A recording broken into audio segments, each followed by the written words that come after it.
The next component is job finding. This is all about locating the competitive job desired. Employment specialists and consumers decide the role and responsibilities they each have in the job search. You are about to see an employment specialist who previously arranged to meet with an employer at a hospital.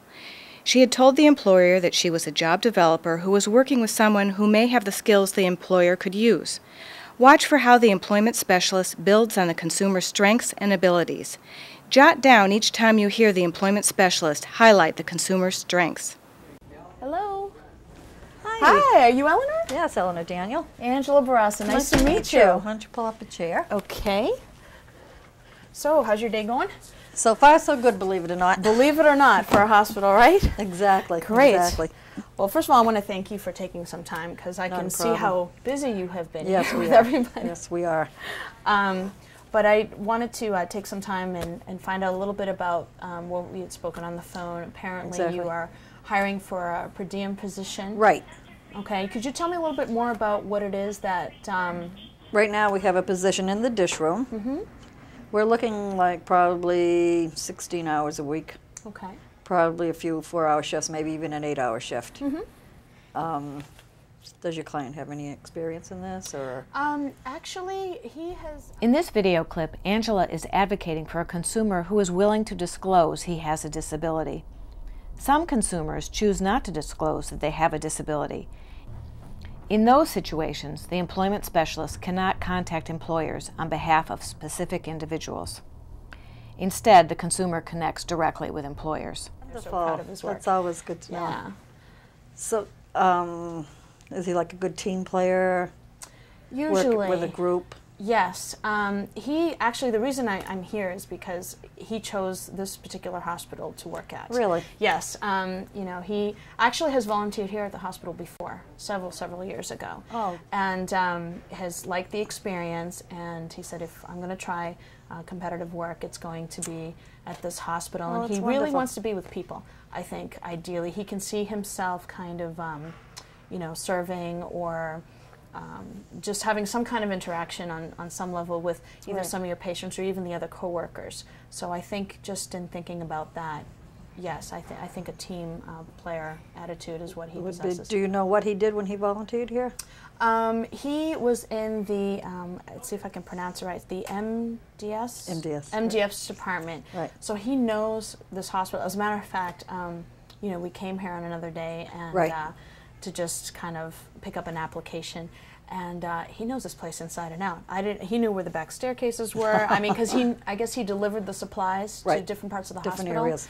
Right. So, so I feel comfortable knowing that he knows his way around. So I think that would be helpful. That would be wonderful. Is he looking like for that type of hours, 16? Pretty much. He is looking for part-time, right around 12 to 16 roughly. At the most, probably 20. He's very, very flexible. Transportation is not an issue as well. Right. He has, taken the bus. He walks a lot, actually. He's very comfortable walking to work here. Actually, that's what he did when he was in MDS here. Right. So he's never had a problem getting to and from the hospital in the past. Okay. So, I think there's a lot of things that you will definitely like about him. He just comes out to be a very helpful individual. He lives in a complex where there are a lot of seniors, and part of his day-to-day life, other than volunteering, is helping with other people in his building and doing little trips for them. So he kind of has that natural ability, I guess, to help people, and I'm thinking, what better place than a hospital? Exactly. So if he's in that kind of environment, it's in the area somewhere, I'm assuming. If he could walk here, he's not far off from here? No, I would say he's probably about 2.5, 3 miles away at the very most. That's good. So I'm wondering if you're interested in meeting with him. We have an appointment next week, Monday in the afternoon. I think it's about 3, if I can just check that out. Actually, also what I have here, if it helps to you, is that I have kind of like an application, one that we have filled out, I'd love to see that kind of tells you a little bit about when he was here at the hospital and how long he had been volunteering.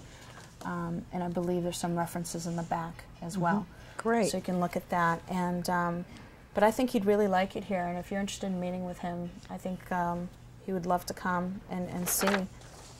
Yes, I'm very much interested in meeting with him, and I'd also like my coworker Carol Bushy to be in with this interview. Great.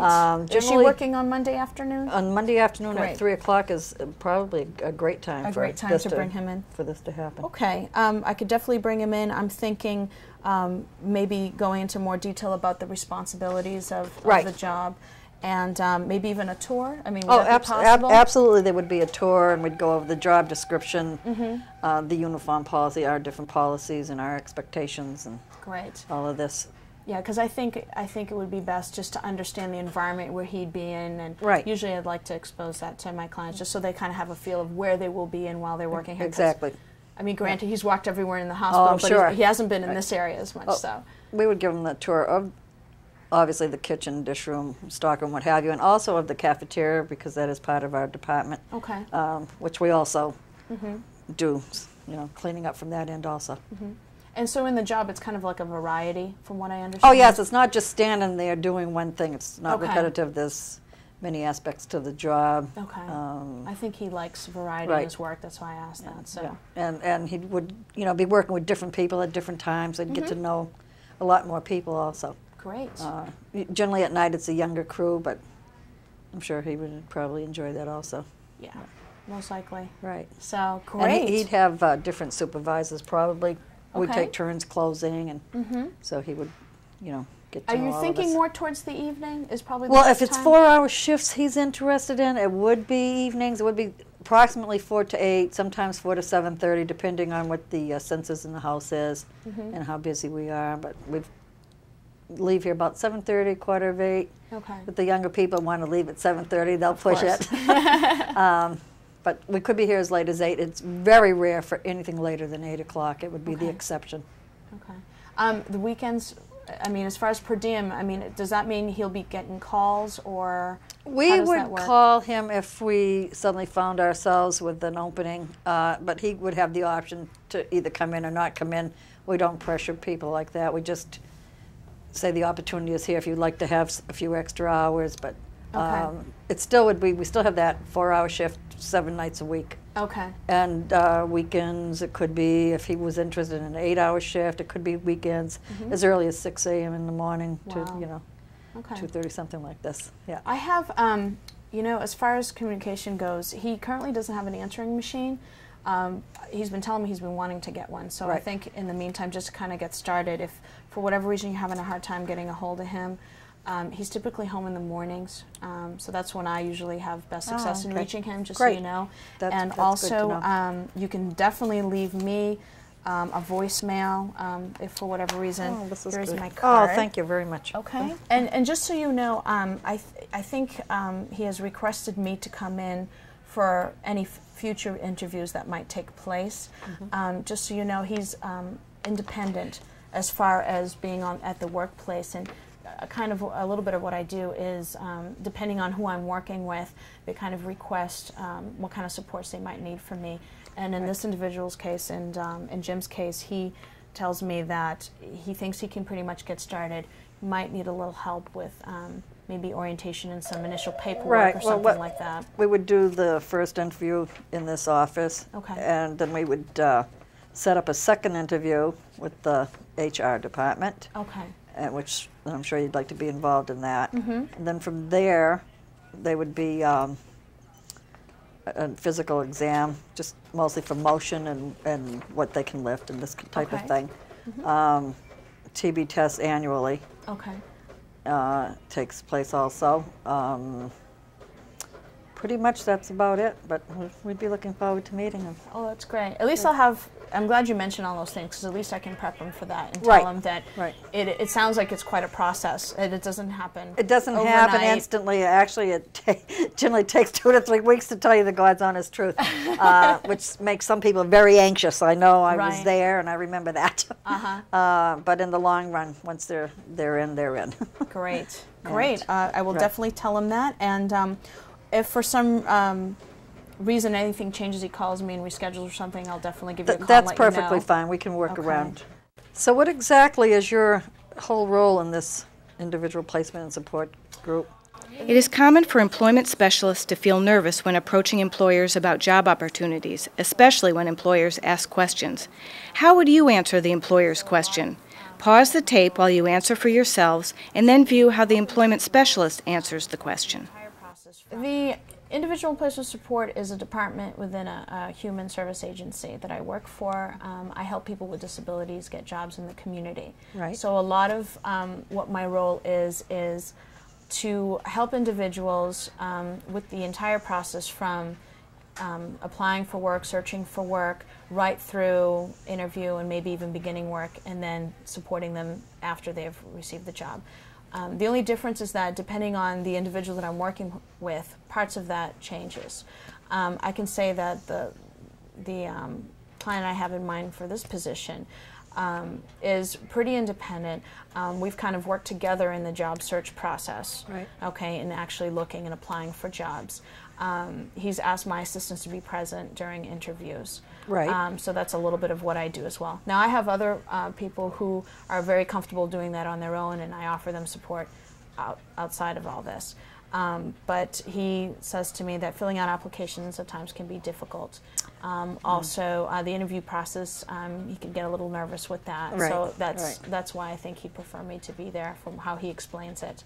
And then as far as, you know, given that he is hired, you know, if he is hired, then he's already expressed to me that, you know, he might, depending on where it is and who's involved, whether he might need me on site or not. And in this case, he tells me that he thinks he can do all right as long as we get him through the orientation process. But part of what we do is we go in, and if a client has requested on-site support, then we will be on site, and, you know, already with an expectation of how long you know, we are there to be for. Say, for instance, like in this case, it's a 4-hour shift. Right. I will talk to my client and say, how many of those 4 hours do you think you need me on that first day? Right. And we start from there.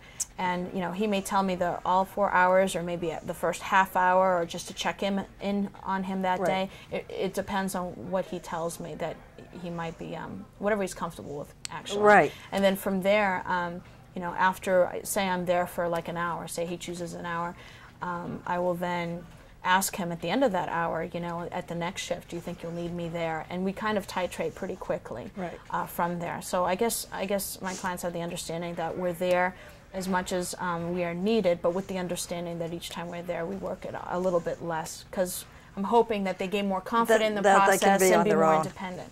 Absolutely. That's kind of what we're shooting for. I'm sure that you or somebody in your organization would be available if I called and said I'd like somebody to stop by. Definitely, definitely. You can call me anytime, and I have a voicemail. Obviously I'm doing a lot of this. I'm out in the community, right. so do you understand I might not be at my desk sometimes, but you feel free to leave me a voicemail if you have any questions or concerns right. about Absolutely. the process. I would love to have that feedback too. Right. I most likely will be either calling you, depending on, you know, how the client decides to do this, you know, just to get a little bit more feedback as to how things went on the first day.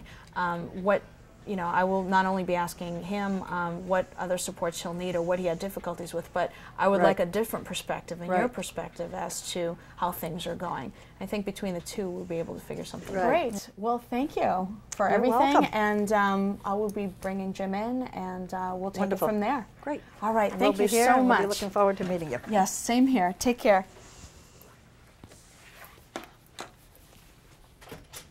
The key components of job finding include: begin soon after entering the program and at a pace determined by the consumer. Some people will want to look for jobs directly, and others will want to take some time to visit job settings and to learn more about different types of jobs they might apply for. Identifies competitive jobs, part-time or full-time, that are diverse in different settings. If most people are in cleaning jobs, for example, the program is probably not following individualized job searches that are based on consumer preferences. Involves networking. Employment specialists network with as many people as possible to learn about job opportunities and build a network of employers. Is supported by the treatment team and family. Practitioners and other supporters use their contacts as well to help identify job leads.